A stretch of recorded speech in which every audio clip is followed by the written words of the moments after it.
What's the deal? What's the deal? What's the deal? P and me all day. We out here. Y'all gotta pardon me. My son is here today with me, baby G.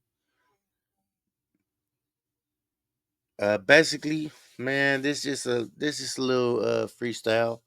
It's nothing major. Um, as far as the Super Bowl, I know I gave a live recap that night. Um, just re looking on the situation. The Super Bowl was boring. For me, I was going for Kansas City, so I get why. For me, it looked a little like what the, you know what I mean? Um, but Hurts need a little more respect put on his name.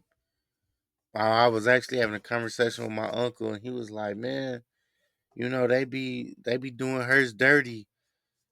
They don't want to give it to the black quarterback." And the only part I disagree with was everybody they talk about is black except my boy from Buffalo.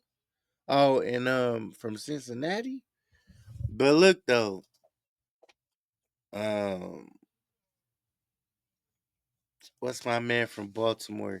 I'm not good with names, but if you know sports, then you know who I'm talking about. I just forget a lot of names.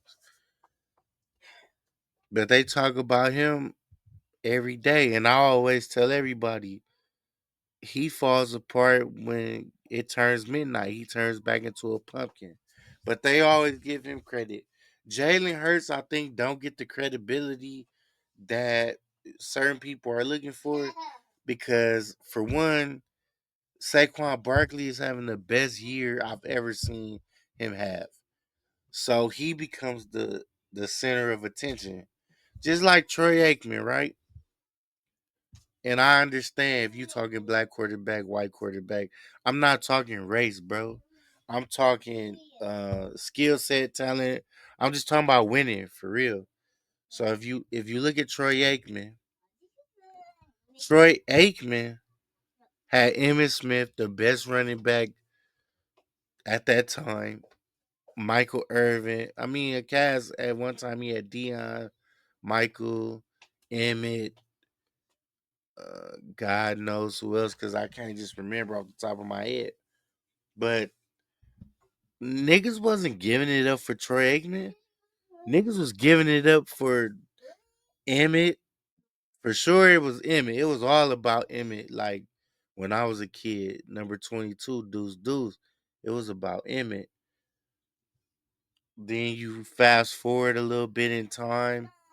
It's Michael Irvin. It's, you know what I'm saying? It's Deion Sanders prime time. Um, I feel like I'm forgetting somebody else, and I can see their face, but I can't think of their name. But yeah, Troy wasn't the end all be all. With Hurts, I think that yeah, he led his team to a Super Bowl. Well, his second Super Bowl, then he won a Super Bowl. And then after that, like, you still can't forget Barkley. You still can't forget they defense is thugging. That cornerback, the European cat, the white dude, bad MF. You know what I'm saying? So it's like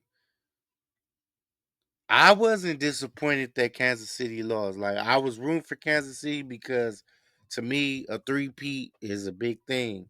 Especially like I'm a Laker fan. I've seen two three-peats with my own eyes. Um well I seen three-peats. I seen Kobe and Shaq three-peat. I seen both Michael Jordan three-peats. I don't think I seen Magic in them three-peats. I'm almost for certain I didn't. But you know what I'm saying? The game wasn't that good. It was a blowout. Now, I know what everybody wants to say. The halftime show. The halftime show was deep, and Kendrick did what I thought Kendrick was gonna do. Like I am a LA like well I'm from LA born and raised, but I just don't I can't not be honest that this is what I expected from Kendrick. So I don't really know, as far as the world, like like I don't know exactly what everybody thought Kendrick was gonna do. I didn't know Kendrick was gonna have Samuel there. I didn't know Kendrick was gonna have Serena Williams crib walking. I didn't know none of that. I'm not a psychic or mind reader or any of those things or a tarot card person. I'm just a nigga who can see the potential and see the greatness in people, and when they live up to their potential and they see their greatness, that's definitely who they gonna be. And to me, Kendrick, he did a great job. Now, if you want to ask me as far as what I think Drake gonna do next, I don't have a clue because I never been beat up that bad. I've lost fights, but I never got whooped on. In my opinion, it like dude getting whooped, and that's why y'all in London and overseas where them songs still work. I don't know if Drake can recover because recover means get back to who you naturally were. I don't know if Drake could ever be the Drake that I saw him as. Well, there's controversy with what I saw him as. Originally, there are old interviews of me saying in 2009 when I was rapping that I didn't think Drake was all that. I thought Drake was decent, but I didn't think Drake was the shit. Then there's an era of Drake where I believed he was tight. He was the best thing going. He made the best kind of records. And this is at a time when I was listening to Drake.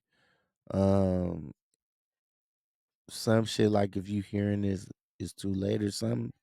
And then mailbox money, I was listening to that. I had just got out of jail, so I kind of was listening to everything. But them the two things that kind of had my ear at that time. Cause the homie Beezy, shout out Beezy LaFleur. That's he put me on that. When I got out of jail, I was on a tether and he picked me up from somewhere to take me to where I was going on the tether. And yeah, long story short, he just put me up on them two things at the same time because I had just got out of jail.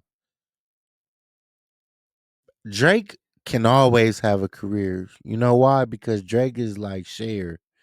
Drake is like Madonna. Um, Drake is one of those names that always will have some draw. He just may not have it in America. Now, let me also put this on your mind. Anybody who subscribe to this channel, who listen to this channel, we thank you for your support. But I do want to ask you a question, and I want to hear your answer in the comments. There are West Coast rappers from the 90s and the 80s who they make much more money overseas. There are rappers from LA, from the West Coast, from the 90s and 80s. They perform out here in America. Sure, they do all the back in the day jams and all that good stuff. But when they go to like the Asian market overseas, they do it up. When they go to these, just these different foreign markets, they're making a lot more money than they are in America. And I say that to say this. No, Drake is not a West Coast artist. But if the West Coast artists of the late 80s and early 90s could do well, then hell yeah, Drake could do well. Drake still got a catalog. I think for America though, or at least for like the African American or the black community, um, Drake could never be the same for them for us. Like And I say for them because I listen to music. If it's good, I slap it. Like there's a Megan Thee Stallion song. I think it's called Bigger in Texas or Everything Bigger in Texas, something of that nature. And when I first heard my cousin, shout out to my cousin Jordan in North Carolina, I seen her story on Instagram, and she had the song in the background playing of a picture of her. And originally, I just liked the picture because this is my little cousin. I was like, oh, she going, she look good, not like in a weird way, but like just happy to see your people striving. But then when I heard the song, the Megan Thee Stallion song, "Bigger in Texas," I'm like, nigga. The first thing I said to myself was, "That's like an old school Houston beat. That's like a Ghetto Boys, or even like a 8 Ball and MJG, like a Suave House type vibe, right?" So I instantly go find the song on my Apple Music, and I listened to it. So I'm like, damn, this should have a video. Just thinking to myself. So I actually go look on YouTube. There is a video. And then guess what happens in this particular video? She has some old school, like screwed up click, like Paul Wall was in there. I believe Slim Thug was in that video. It was some old school Houston veterans that reminded me of this whole beat. So then it really made me fuck with Megan Thee Stallion for this. Is that she get where she come from, and she get what's a big Houston record. You know what I'm saying? And in my opinion, like, I'm not really down with all the my coochie is pink and my asshole is brown or whatever be going on. That's not really my demographic or lane. But they do make songs that at certain times, I'll be like, all right, that's hard. Like Glorilla got hella slaps. Because to me, some Glorilla songs remind me of Project Pat songs. So then I really feel like, damn, like, it takes me back to my childhood. It's like nostalgic, you know what I mean? Another album I want to talk about, man, because I know my boy BZ Flair. He's a listener of the podcast. He's a friend of the podcast, and soon he will be part of the podcast. We just getting the scheduling together. There's a Two Chains Larry June album, and I'm gonna tell you what it's called. One second, bear with me. I'm a one man team, but we still gonna do this. Now it's called Life is Beautiful. It's Larry Jane. Excuse me, Larry June, Two Chains, and Alchemist did the production. Now, if you don't know who Alchemist is, do your Googles. But I'll tell you, he's a Mob Deep producer. He's actually from LA, but he does more like a East Coast sound. He's worked with a lot of LA artists. A lot of New York artists. He's legendary. He's white, if that makes a difference for you. Now, Two Chains, let me tell you my background with Two Chains as far as why I fucked with dude. Before I give any critiques, I want to tell you why I fucked with all these people involved. So with Alchemist, it was definitely Mob Deep put me on the Alchemist. As far as the sound, he was doing stuff before that. I think with was it with Soul Assassins? Was it with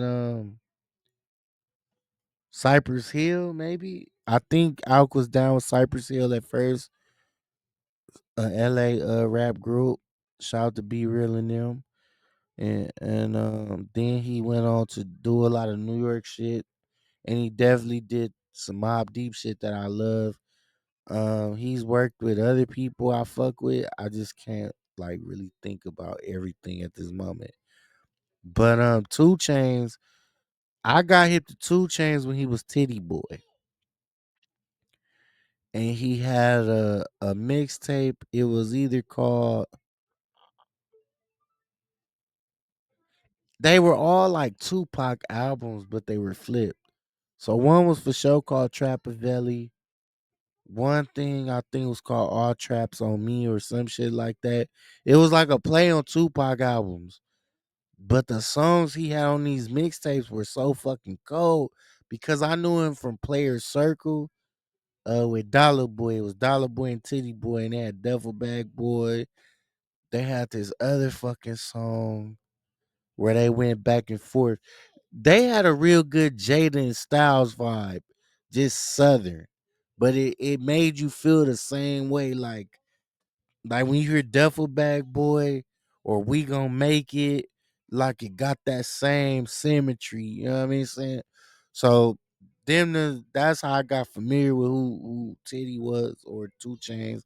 I still call him Titty Boy because that's always gonna be my favorite memories.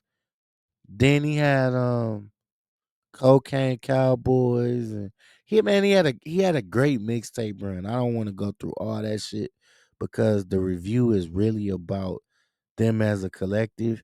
And then with Larry June, I got hip to Larry June. I knew who Larry June was. I had heard him briefly on different little records, but I really got in tune with him during the pandemic. And he had this one mixtape. It's with Smoothies in 1991 and maybe next time and Water My Plants. That whole mixtape, I played that shit on my deck outside every morning. I would wake up during the pandemic because I couldn't really do shit as far as what I did originally. So I would get my coffee, I would go out on the deck if it wasn't too cold. This is like when the spring months approach. I would go out, I would take my JBL speaker, my boombox outdoors on my deck in the backyard, and I would listen to Larry June. I would listen to Blue Bloods Clan. I would drink a cup of dark coffee first, cause that's the real wake up. All just you know, black mud. We call it mud. Um, and at that point, my second cup of coffee would be the same mud, but I would put a little bit of French vanilla creamer in there and a little bit of sugar. And my second cup would be more of an enjoy. And I would just kick back and vibe. You know what I'm saying? Because it wasn't much else to do at that time. That's how I spent my mornings. They collective album. I've listened to it twice. There are some records. I give it this. It's about 4 or 5 songs it's 4 songs I really love and mess with. The rest of it kind of sounds like when people take two verses from random rappers and then they put it on a beat and then they tell you this is their new record. Like like YouTube used to do that. Like it be niggas who get the vocals to shit and then try to make it like so and so and so and so got a new mixtape. Or like when I was on that Piff real heavy back in the day, they used to do that with Game a lot and Jeezy. They'll make these fake Jeezy and Game mixtapes where they take verses you already heard and they put it on beats. I never heard none of these verses. My only critique of the album, to be honest, and if I get some hate for it, fuck it. My only real critique of the album is that, like, damn, some of it sound like it don't go together. Like, it kind of sounds forced. It sounds like these two people they might admire one another, but they don't sound good together. Um, I'm still really listening to it, but like towards the end, the last like 3, 4, 5 songs, I really start to fuck with closely. The beginning sounds like Two Chains kind of mailed the records to Larry June, and he played his part. Um, it's not terrible. Me personally, I prefer to hear Larry June on different records, like different producers. So I get it. Some people like one producer. Where with Larry June, I prefer he do multiple producers. Just like with Jay Worthy, I like that. Unless it's London Drugs. The thing that him and I forget my man's name, Sean something. They call it Jay Worthy and Sean so and so. They call themselves London Drugs, which is like a group. They shit slaps all the way through with one producer. But everything else I like to hear at least three. Cause I like different energies. I like different vibes. For those who are new to the program, I did used to rap. And I really like to experiment on different sounds, different productions. I feel like one person production would keep me limited unless they had just a multi sound layer. Like Manny Fresh, even though it's a Manny beat back then, they had different kind of Manny beats. Like he got the dark ones, he got the bounce ones, and then he got like these orchestra type ones. Then he kind of got like these player like semi West Coast vibes at certain times. You dig? So it's like I'm still listening to the album right now. It's okay. There was a lot of other shit to come out that's new, but it wasn't really for me, bro. I'm kind of in a bubble about my music. Half the people I listen to, niggas probably don't even know. I want to give a shout out to Teasy from Compton, Two C's. He got a song with One Take J called Shake That. It's kind of old by now, but I still bump it every day just cause it's got a sample in it that just goes with it. And then these two niggas playing off each other words and what they saying to each other. Another project I want to shout out.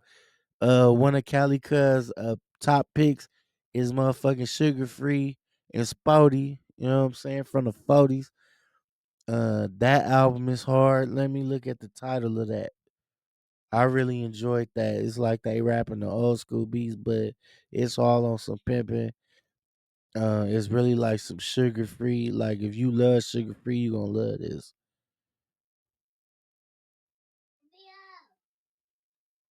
That's my son. If you could hear him, he's supposed to be sick, but he don't seem sick. But that's the way kids is. And now I can't find this shit.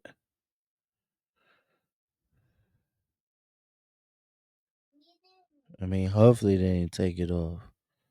Yeah, yeah, okay. It's called Street Communion, sugar free and sporty.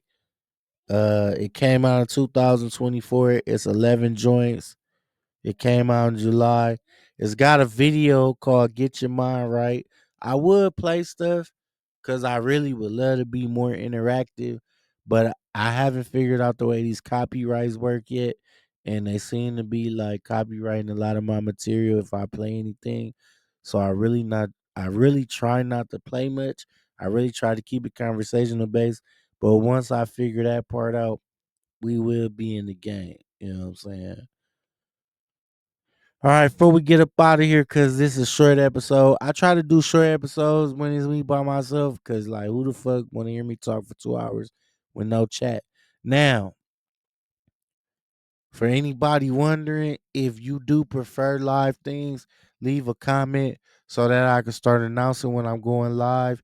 If you just like catching the highlights like ESPN, like Smack will say, then hey, just check me out when you could check me out because it's always new content coming.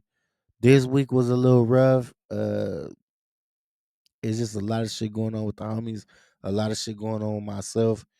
I want to tell anybody that's chasing their dreams, that's doing what they trying to do, or if you just doing what you gotta do, it ain't never gonna be easy, my boy.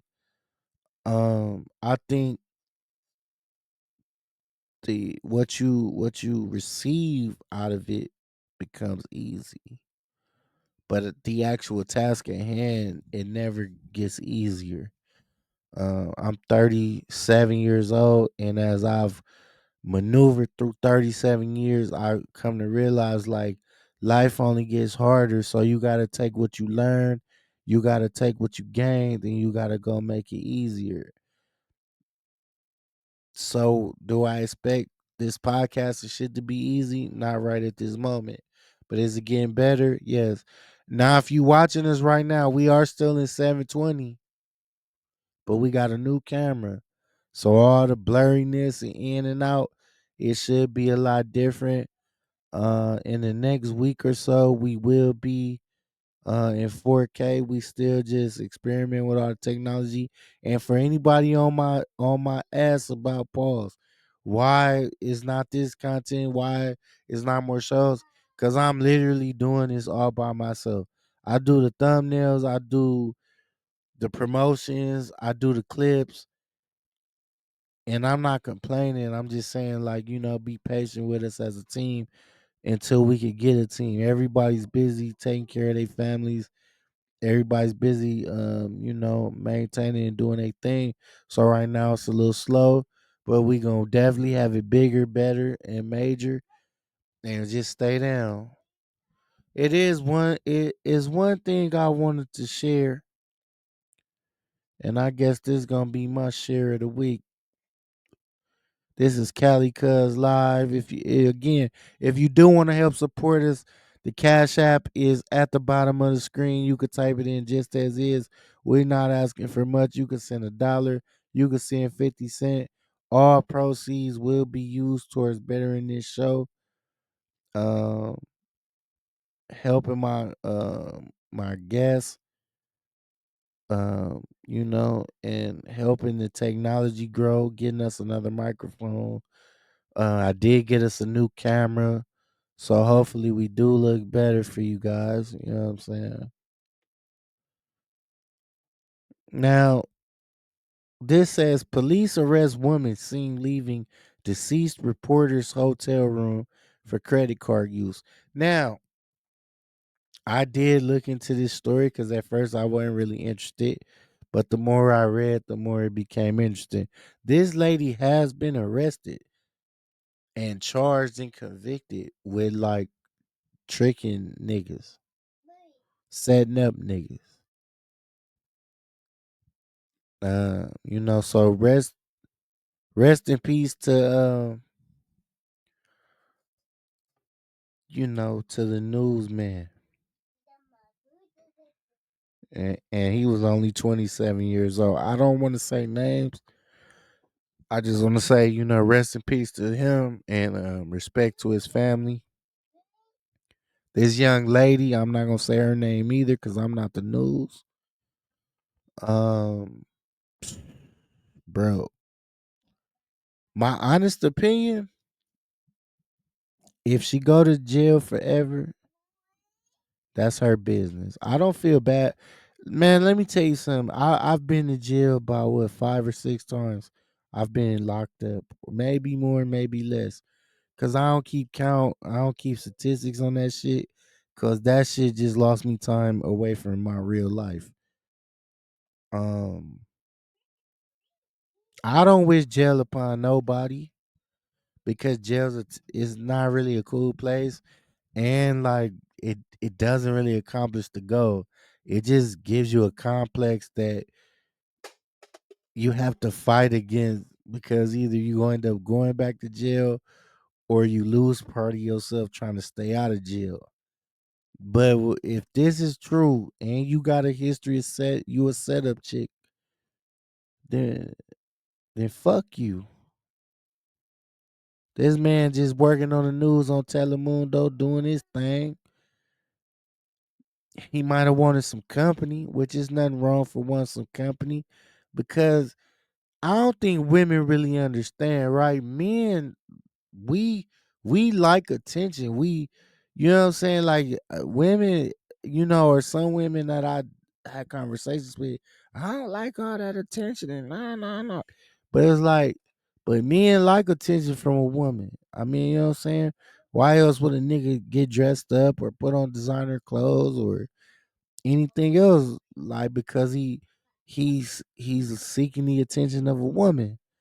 But for a woman, I feel the same way about men. If a man invite you to a room and spike your drink or invite you to a club or to dinner or wherever, and he got alternative motives for you, then yeah, fuck Cuz too.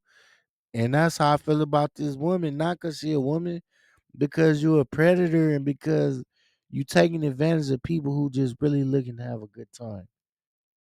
And you really looking to do something vile to a person.